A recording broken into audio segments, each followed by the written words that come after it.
Ladies and gentlemen, welcome back to Driven Wyld. Today we are talking about rating help needed on Doordash. So recently I got an email from one of my subscribers, Carol Massengale. Thank you so much for emailing me about this and making this video possible. And apparently this person is having a bit of a challenge with their rating system and hopes that I'm able to help them. We'll see. So with that said, I want to go over everything that's being said in this email, what she's saying in here versus how it actually is on the platform and with customers and everything in between. But before we do that, let's go over a quick disclaimer. The content of this video does not contain, is never intended to be legal, business, financial, tax, or health advice of any kind. This video is for entertainment purposes only. It's advised that you conduct your own research, consult qualified professionals before applying anything you find online. I also want to be clear that everything that we're going to be going over in this video is very market dependent, and what applies to me in my market may not apply to you. So with that said, let's get started. Hello, I love your channel and I'm hoping you can help me. I'm a new driver, started second week of December 2023. First of all, welcome aboard. My primary is DoorDash, but I have Instacart, Spark, UberEats, Shipped, and Roadie. First off, for a very new driver, that is a very healthy, diversified gig portfolio. Very good. I like that. I would go a little further, but I don't know what your physical condition is or your financial condition is, but overall, that's pretty solid right now, especially for a very new driver. I'm in a rural market, and that explains why you're diversified. As of yesterday, I have received 35 customer ratings,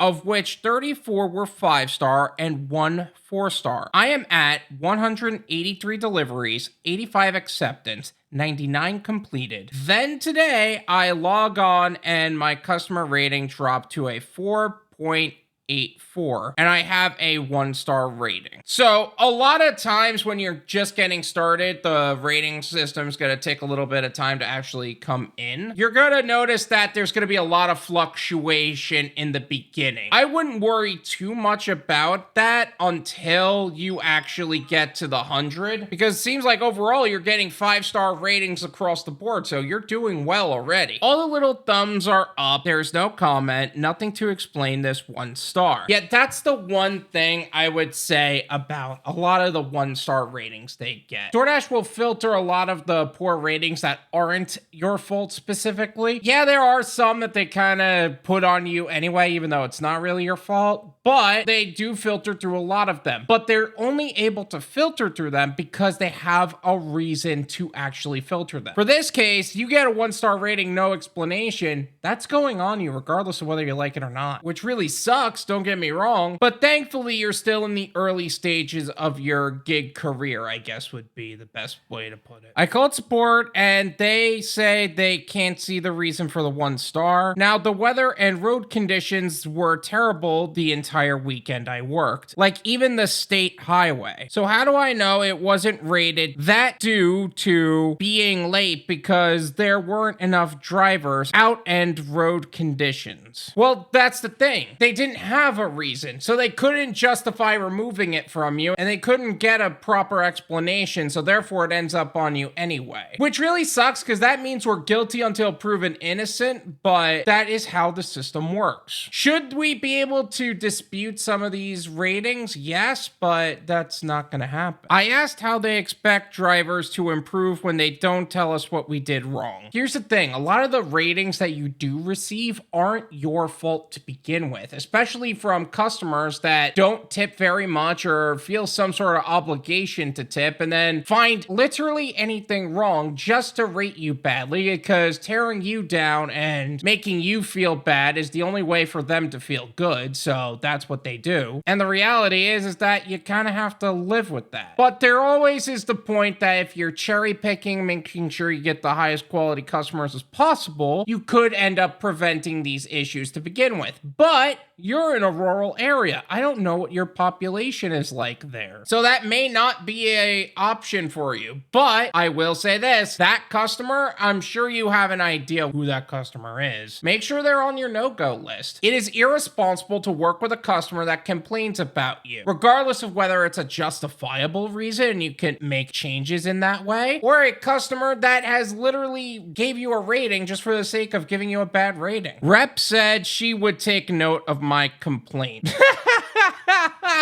support actually doing their job and taking our opinions into account. Seriously, they're not going to do anything. I can't even drop that customer because I have no idea who it was. For the life of me, I can't think of anything that would have warranted a 1 star. The issue is not that many leave ratings. Yeah. Oh, that's tough because you started the second week of December. It's like the 3rd week in January. Out of the 5 weeks, you don't know who is who right now. Again, usually the low tip customers or the no tip customers are the ones that rate really badly, but I don't know what a low tip or no tip in your area actually looks like. So who knows? But make sure you're keeping track of when you get those ratings because then you can narrow it down to a certain degree. When you consider I have been doing this for what, about 3-4 weeks part-time and have made 183 deliveries with only 36 ratings total, I have to have probably 36 more 5-star to just roll off that 1 star. God forbid I am human and make an actual mistake, because that will roll off one of my 5 stars and drop my ratings more. That is slightly inaccurate. The rating system goes by the last 100 deliveries you have completed. So you're going to go from 36 ratings to 100, and then that rolling basis is going to start knocking out some of your earlier ratings. If this is the first of bad ratings that you got out of the 35, the 5 stars will go first, and then the 35th being the 1 star will roll off after. Is there not anyone who could tell us about these or some sort of appeals process? Or should I just continue to work my butt off in sub-zero weather on terrible road conditions and pray no one else is a total butt and does something like that? Thank you for taking the time to read and hopefully respond. I pride myself on my customer service and have worked in the industry for 20 plus years. Carol Massengale. Okay, so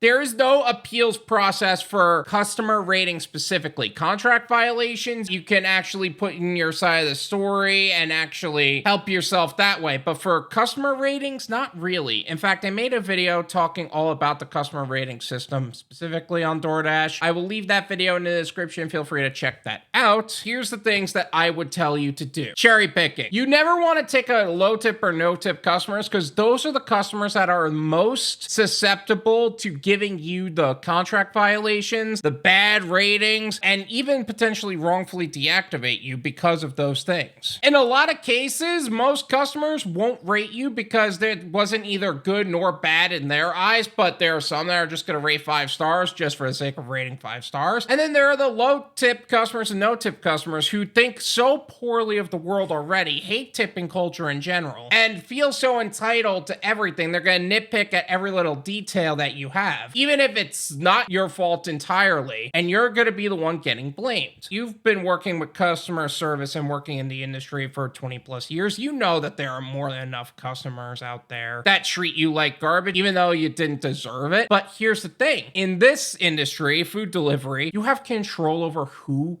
you work with. And the tipping system, while a lot of people complain about it, does indicate character right off the bat. Good quality customers, the people who treat you right, appreciative of you, tip you properly, those are the customers you want to work with. You don't want customers that are going to bitch and moan about tipping. You don't want to deal with customers who nitpick at every detail you have, or pull some refund method, or food theft, or whatever, or blame you for stealing food even though they're in the middle of munching their fries. One of the things that PAR users discovered while using their app, while it was against TOS, it proved that customers who choose not to tip are the worst ones to work with because those are the ones that cause the bad ratings to begin with. This isn't me stating an opinion for a loudmouth video. It's a fact that has been proven time and time again. How somebody does some things is how they do everything. So be careful of customers like that. Keep an eye on your ratings. Developing a no-go list. You said during this email that you couldn't figure out who the customer was that gave you the bad rating. And I get it. If you're really hustling on a really busy day, then it's not that easy to figure out who exactly was the one who gave you the bad rating. It also sucks because if you're doing every order to the same level of quality and every one of them is high quality based on the fact that you said you were in the industry for 20 years, what is the problem with getting your order at your door as you expected it? Like, where is the problem there? Or Or my personal favorite, what if the customer themselves was just trying to pull some refund method and they used that poor rating to almost build their case? Or let's say they were the ones that made a mistake and they just wanted to blame you instead. Either way, that customer needs to go onto your no-go list if you can ever figure it out. Keep an eye on your ratings on a very consistent basis. And I know, sometimes it's not that obvious and sometimes it really is that obvious. But when you do figure it out, put that customer on your no-go list. It's irresponsible to work with people like that. Hustle it out. I know that you asked if there's some sort of appeals process or if you should just hustle it out, but the truth is there is no appeals process for ratings specifically. If this was a contract violation, it'd be a different conversation, but for ratings, I know you made a joke about working your butt off in sub-zero weather on terrible road conditions, but it doesn't matter what time of the year it is. You gotta work off that rating. And you're still early on. You only received 35, 36 customer ratings. Once you get to 100, one-star rating's only gonna count for 0.04 of your rating. So you'll be able to work it off and you'll actually see the difference. I don't know if there's anything else that needs to be said. You guys can let me know in the comments if you would have any advice for her otherwise. If you guys would also like to let me know about a story or ask a question of any sort, my email is drivenwyld@gmail.com. Feel free to reach out to me through there. And who knows, maybe you'll get a shout out in a video as well. Thank you so much for watching. I really appreciate it. As always, make sure to hit the like button, subscribe if you're new,